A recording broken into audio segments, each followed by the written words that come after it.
तो हेलो दोस्त, आपका इस YouTube चैनल निर्माण क्लासेस पर स्वागत है। तो चलिए आज का हम लोग क्वेश्चन स्टार्ट करते हैं। पिछले वीडियो में हम लोग 30 नंबर क्वेश्चन तक अच्छे से कर लिए थे। तो आज का पहला क्वेश्चन क्या है दोस्त?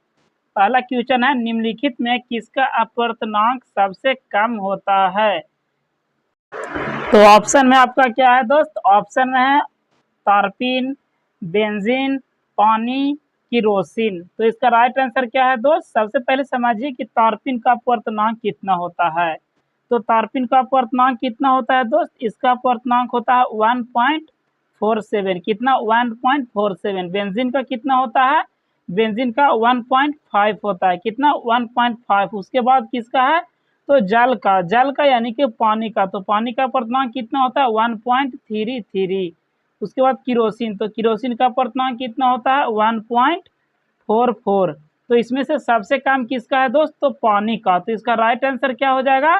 तो इनमें से जो है किसका सबसे कम है? तो पानी का अपवर्तनांक सबसे कम है। तो इसका right answer option number C सही होगा।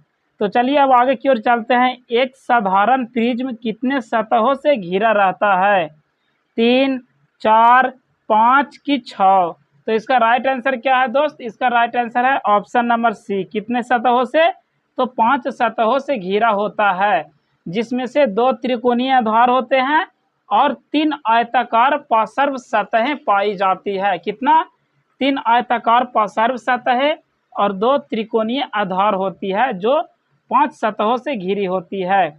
अब चलिए आगे की ओर चलते हैं। ओजोन परत का अवक्षय करता है, यानी कि ओजोन परत का क्षय किसके कारण हो रहा है? नष्ट किसके कारण हो रहा है? आपका ऑप्शन में है एटीपी, सीएफसी, एनएडीपी की डीडीटी। तो इसका राइट आंसर क्या है दोस्त? तो सीएफसी। सीएफसी मतलब क्या? तो एक गैस है। क्या?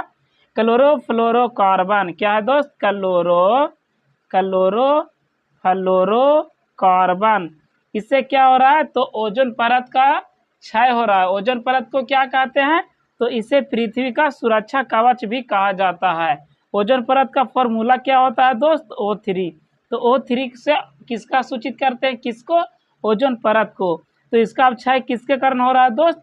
तो सीएफसी गैस से। यह कहाँ से गैस निकलती है? तो यह जो गैस निकलता है फ्रिज से, रेफ्रिजरेटरों से यह आपका गैस निकलता है, और जो ओजोन परत में जाकर सीधे इसका क्षय करने का काम करता है। तो इसका राइट आंसर क्या हो जाएगा? Option number C. क्या? CFC, chlorofluorocarbon. निम्नलिखित जीवों में किसमें अलैंगिक जनन मुकुलन द्वारा होता है? प्लाज्मोडियम, लिस्मोनिया, अमीबा की ईस्ट? तो इसका राइट आंसर क्या होगा दोस्त? इसका राइट आंसर हो जाएगा ऑप्शन नंबर डी। क्या? ईस्ट। ईस्ट क्या होता है? ईस्ट और हाइड्रा में, ईस्ट और एक और क्या है? हाइड्रा। ईस्ट और हाइड्रा में क्या होता है? अलैंगिक जनन मुकुलन की प्रक्रिया द्वारा होता है। किसके द्वारा? तो मुकुलन की प्रक्रिया द्वारा, यानी कि ईस्ट और हाइड्रा में मुकुलन द्वारा जनन होता है। किसके द्वारा दोस्त? तो मुकुलन द्वारा। प्लाज्मोडियम में किसके द्वारा जनन होता है? अलैंगिक जनन? तो बहुविखंडन के द्वारा। किसके द्वारा? बहुविखंडन के द्वारा। और लिस्मेनिया में दोस्त? तो लिस्मेनिया में भी क्या होता है? द्विखंडन के द्वारा। किसके द्वारा? लिस्मेनिया में द्विखंडन के द्वारा। अमीबा में किसके द्वारा? इसमें भी क्या? द्विखंडन के द्वारा। तो इन सभी को आप याद रखिएगा। यहाँ से आपको क्वेश्चन पूछेगा आपसे कि काला ज्वर किसके कारण होता है? तो काला ज्वर किसके कारण होता है? तो लिस्मेनिया के कारण। लिस्मेनिया के कारण क्या होता है? काला ज्वर बुखार होता है। तो इसको भी आप ध्यान में रखिएगा। अब चलिए आगे की ओर चलते हैं। पादप हार्मोन का एक उदाहरण है IAA, TSH, ACH, ACTH। तो इसका राइट आंसर क्या हो दोस्त? इसका राइट आंसर हो जाएगा ऑप्शन नंबर ए। क्या? तो ऑप्शन नंबर ए इसका राइट आंसर होगा, IAA। इसका फुल फॉर्म क्या हो जाएगा? आइडोल। क्या हो जाएगा दोस्त? Idol 3 acetic acid. तो इसका क्या हो जाएगा? फुल फॉर्म IAA का। एक प्रकार का यह क्या है? ऑक्सिन हार्मोन है। क्या है दोस्त? एक प्रकार का IA क्या है? ऑक्सिन हार्मोन है, जो पादप हार्मोन भी है। तो इसको आप याद रखिएगा।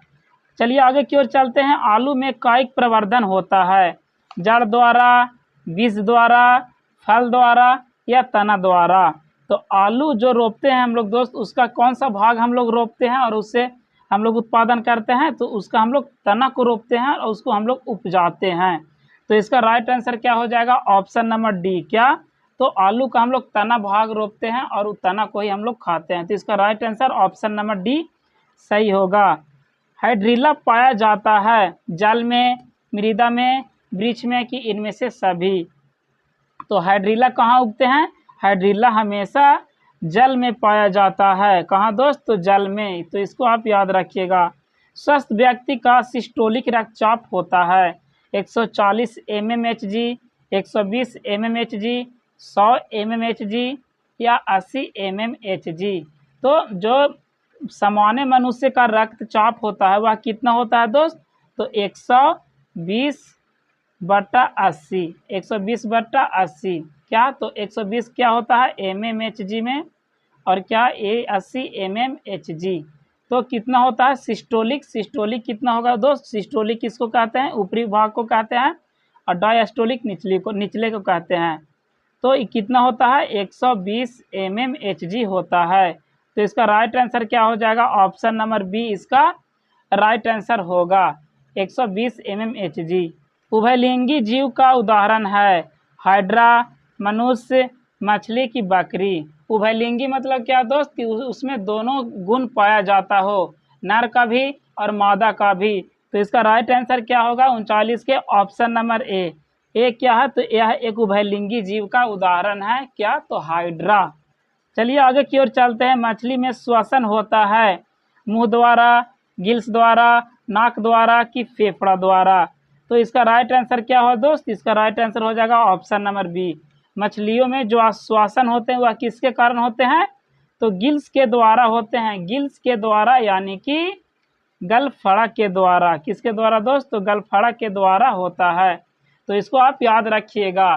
तो इस वीडियो में बस इतना ही दोस्त। अगर आपको लगता है कि यह वीडियो आपके लिए इन्फॉर्मेटिव हुआ हो तो वीडियो को लाइक करें और चैनल को भी सब्सक्राइब करें।